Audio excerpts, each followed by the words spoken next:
It's a well-known fact that the Toronto Blue Jays need to add another shutdown arm into their bullpen.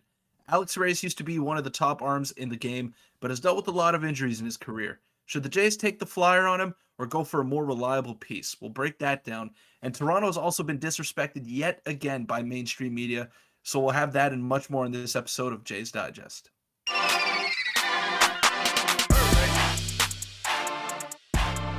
What's up, Jays fans? I'm your host, Peter Vryonis, alongside host Nick Gosse. Happy New Year to you all. Let's hope to get 2023 started on the right note with all the support continuing and all of your feedback in the comments. We love it all. So make sure to be vocal over there, and we want to thank you once again. Yeah, it's been unbelievable. Hopefully we can hit 6K subscribers soon. Hit the subscribe button if you like daily content. And hopefully 2023 is good for you guys, good for us, and good for the Blue Jays is kind of the main thing we're hoping for here. But we have a lot to get into, so let's just get into the first topic, which is Blue Jays pursuing Alex Reyes. Now, I have a few screenshots that pop up. Let's pop up this first one that was from a while ago, actually. It was from Ben Nicholson Smith, and it says, the Blue Jays have shown interest in Alex Reyes, a 2021 All-Star who missed 2022 due to an injury.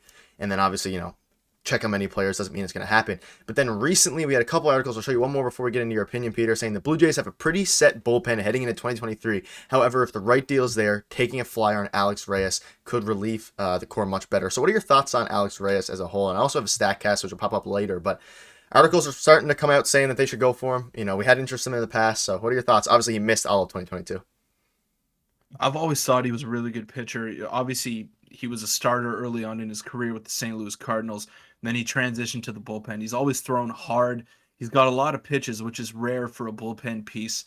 And I don't think it's a bad deal. I wouldn't even mind giving him a 40-man spot on the roster. And you might as well. You might as well take the flyer on him because you never know who can bounce back or who could break out in 2023. Yeah, and I think if we sign him, he'd probably fit right into the bullpen. Obviously, he had some great years in the past, and this is another article from Blue Jays Nation saying the Blue Jays should take a flyer on right-handed pitcher Alex Reyes for the bullpen. And obviously, he throws upper 90s, and we'll get into some more of that right now. So he averages 97 with his fastball, 86 with his slider, 90 with a changeup, 79 with the curve. So he's a reliever with 4 pitches, and look at the baseball savant. Obviously, he missed 2022, but he's 91 percentile for fastball velocity. He walks a ton.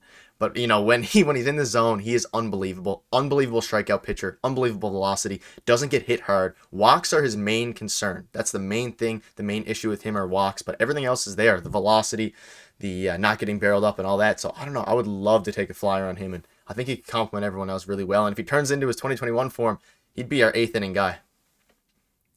I'll read off some stats for you here and let me know what you think, Nick. So in his last full season in 2021, he was obviously an all-star, as mentioned in that tweet over there. 72.1 innings pitched, 95 strikeouts. That's the good stuff. A 3.24 ERA, not bad at all. You'll take that any day of the week. The problem, like you said, Walks. 52 walks. 52 walks in 72 innings. That's a big number, and that's a big reason why he was transitioned to the bullpen by the St. Louis Cardinals. Obviously, he throws hard. He's got great movement on his pitches. I always thought he was pretty good. He was kind of the odd man out once the St. Louis Cardinals got Jordan Hicks, who throws absolute gas. Then Ryan Helsley, who also throws gas. So he kind of got lost in the shuffle over there, and it wouldn't be a bad move. And coming off an injury, I think he's looking to regain his value and then hit free agency once again in a loaded market that pays a lot for high-end relievers. So if you do get him on a 1-year deal for cheap, maybe $5 to $10 million range, he can pitch on a contending team, prove his worth, and then hit the market in 2023. Yeah, that would be solid, and he'd kind of be our final bullpen piece. I think we need, obviously, he's not a lefty, which is unfortunate, but he just has so much good going for him. And I'll pop up his stats here, and you briefly mentioned him. 3.2 ERA in 69 games, 72 innings pitched. He pitched a lot of innings. He was an all-star, struck out a ton. Maybe Pete Walker can fix, the walk issue, and even with his crazy walks, he still had a phenomenal all-star year. So I don't know. I think overall it would be a phenomenal addition and one that we desperately need someone like that out of the pen. I'd pump the brakes a little bit on the 8th inning guy. Coming off an injury, he missed an entire year, so it's not easy to come back from that. I think he would need maybe some mid relief just to see where he's at. Kind of gauge how his how his recovery is going. So I don't know if I'd slot him into that high leverage role right away, but it definitely doesn't hurt to have a strikeout guy in the fifth, sixth inning as opposed to Adam Simber or Tim Meza, you know. So I think it would be an upgrade, but I don't know if he completes the bullpen as opposed to a more proven, a more reliable commodity like Liam Hendricks or someone else that we could get on the trade market. Yeah, and I definitely rather a trade piece like that. And I should have clarified. I don't know if I did say eighth inning if he puts it all together and goes back to his old ways. Maybe even a seventh Yeah, inning guy because we have Eric Swanson now who's had a great year. So it all depends. But yeah, overall, I would like it. I feel like it would be, maybe a second option if we don't get one of the elite guys that are left, like Andrew Chafin and Liam Hendricks. But I don't know. We'll see how it goes. Let us know in the comment section what your thoughts are about that because this is could be very interesting. And let's get into the second topic now, which is Blue Jays, specifically Daulton Varsho, which you may have seen in the thumbnail, disrespected today. And Peter, this article was kind of going crazy on Twitter by Blue Jays fans, and I don't know. I'm just gonna read pieces of it out to you, and I'll let you, discuss it. Cause I know you haven't fully read it until right now, and it's very, very interesting. So it was posted by Thomas. I'm not gonna get too much into the name. So he says, Blue Jays overpaying for Yankees trade target shows they're trying too hard. And he said, instead, it was a division rival Blue Jays who traded for Daulton Varsho. They sent top prospect Gabby Moreno and Lourdes Gurriel Jr., which has gotten mixed reviews, which is fair. Nothing wrong with that. And they go on to say a couple things. To put it nicely, the jury is very much still out there whether or not the Jays improved their roster for 2023 and 2024. At this moment, it feels like all they did was take a trade target off of the Yankees list for a price most other teams wouldn't pay. And then they go on to say Hernandez, Gurriel, and Moreno. With them, the Jays had a positive outlook for 2023 and a roadmap to keep those guys for 2024 and beyond. Instead, a lot of roster gymnastics ensued, clouding the team's further outlook. Now, this was the screenshot that got me a bit, I don't even know, intrigued, I guess, because I disagree with a lot of the things. But before I get into my opinion, what are your thoughts on all of everything I said there? And yeah, I don't know, very weird. I'm not going to bash the Yankees here, okay? Nope. But what I'm going to say is that it's you can't keep trying the same thing over and over again with the same core. And they tried Lourdes Gurriel Jr. and Teoscar Hernandez. Those were foundational pieces for the last couple years for the Toronto Blue Jays. And as exciting as they were during the regular season, as many great moments as they provided to Jays fans over the years, it never translated into winning. And you got to make the change before it's too late. Now, did they overpay for Daulton Varsho? It remains to be seen. If he hits 250 this year with 35 home runs and 80 RBIs, I don't think anyone's complaining about the trade in Jays land. So you got to wait and see. It's too early to say that they overpaid for this guy who has 4 years left of control, who was our biggest need in a left-handed hitter and a versatile outfielder that can catch too. There's not many players like that. If not, I don't think there are any players like that. So we'll pump the brakes here on whether or not they overpaid or underpaid. We don't know yet. We don't know. But at the same time, I think the Jays needed to make the change before it was too late, and they lost more prime years of their foundational pieces like George Springer and Vladimir Guerrero Jr. and Bo Bichette. So something had to change, and the culture has now shifted to more hustle, more versatility, more speed, and I like it.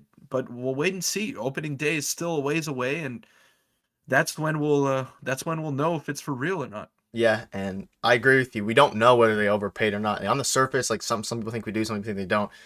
Also, I saw a few Yankees fans. It's not really bashing the Yankees. I guess it's more so bashing whoever wrote it. But like Yankees fans were saying that they didn't even know that they were looking to trade for Daulton Varsho. And I personally didn't see many Yankees reports linked to Daulton Varsho. So the whole article was weird to me. And the last thing I'll touch on before we move on, because I don't want to bash it too much, is them saying that we further clouded the team's outlook and they had a roadmap to keep Hernandez and Gurriel, and I just don't think that was the case at all. If anything, I feel like we made our further outlook more solidified by locking up someone who has 4 years for the outfield, because we didn't know if we were going to be able to extend Teoscar, and we didn't look like at all we were going to send Lourdes Gurriel. So that part was just, I guess, incorrect, at least from what I can tell as a Jays fan.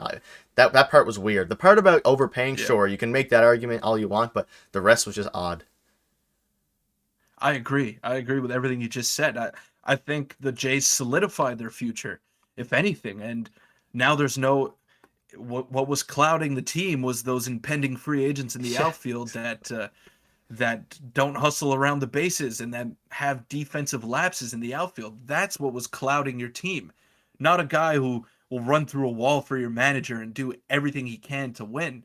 That's I don't know. I disagree with that, and you also got to take those articles with a grain of salt. Like for example, there's some Jays pages like that too, like Bluebird Banter and Jays Journal. So I think that was one of those like Yankee fan pages that are just trying to make themselves feel better going into the season with the same exact team that they ended in 2022 with. Yeah, and again, it was Besides Carlos Rodon. Besides Carlos yeah, Rodon. exactly. And, nothing against Yankees fans or anything like that. The article was weird. And I'm sure some Jays articles, I haven't seen many like Jays Journal articles like that posting crazy stuff like that, but I'm sure Jays fans in general, at the end of the day, let's be honest, it was for clicks and they got clicks. So it was, They got it. I guess they were They successful, got but us. the content itself was. Let us know what your thoughts are on that, whether you're a Jays or a Yankees fan. And I don't think many Yankees fans really agreed with the premise of the article either. So I don't know. Let's move into the quick final topic very quickly. Prospect Bowden Francis shining, and I guess by shining I meant he was shining back in the Dominican Winter League. But an article was posted the other day on the Athletic saying this was top I think 10 or something like that breakout candidates, and he basically said that. Obviously, he was a part of the Rowdy Tellez trade. He's working on a relatively new slider. There's a very similar velocity to his fastball. It's his fourth pitch. He ranks among the Blue Jays' top 10 on some prospect lists. And in the Puerto Rican Winter League, he was rolling in 7 starts, 27 and a third innings, 36 strikeouts, 5 walks, 1.98 ERA. Whatever pitch mix he's working with on any given night, it's working. He's he led at the top of the league. So I don't know. This guy, I've seen him a lot on Twitter. Maybe he could be another piece internally that could help our bullpen, whether we make another addition or not. There are a lot of internal pieces, whether it be Bowden Francis, Nate Pearson, that new guy Julian Yeah. Fernandez that the Blue Jays just went out and got. So there's some flamethrowers in the minor leagues that they could look at. And Bowden Francis, he's not some rookie. He's going to be 27 once Yep. opening day rolls around. So he's not he's not like one of those unreliable guys. He's got experience in the minor leagues, and same thing. Kind of let him prove himself. I think his ceiling is a lot higher than some of the guys that are rolling out of the bullpen day in day out for the Toronto Blue Jays. So who knows? Take a flyer on him too. Yeah, I wouldn't mind. We have so many guys now, it seems like, which is good. And I'm just happy we got a flamethrower yesterday in Julian Fernandez. And now we have Bowden Francis, who we've heard his name a little bit. Obviously, again, was a part of the Rowdy Tellez trade. So hopefully he does well, and let us know what your thoughts are in the comments. Support has been unbelievable. We're on the road to 6K subs. We're over halfway there now. So I don't know. Support's been unbelievable. Hopefully you guys have a happy new year in 2023. We're very excited for it. And hopefully the Jays can win a World Series. See you tomorrow. Happy New Year.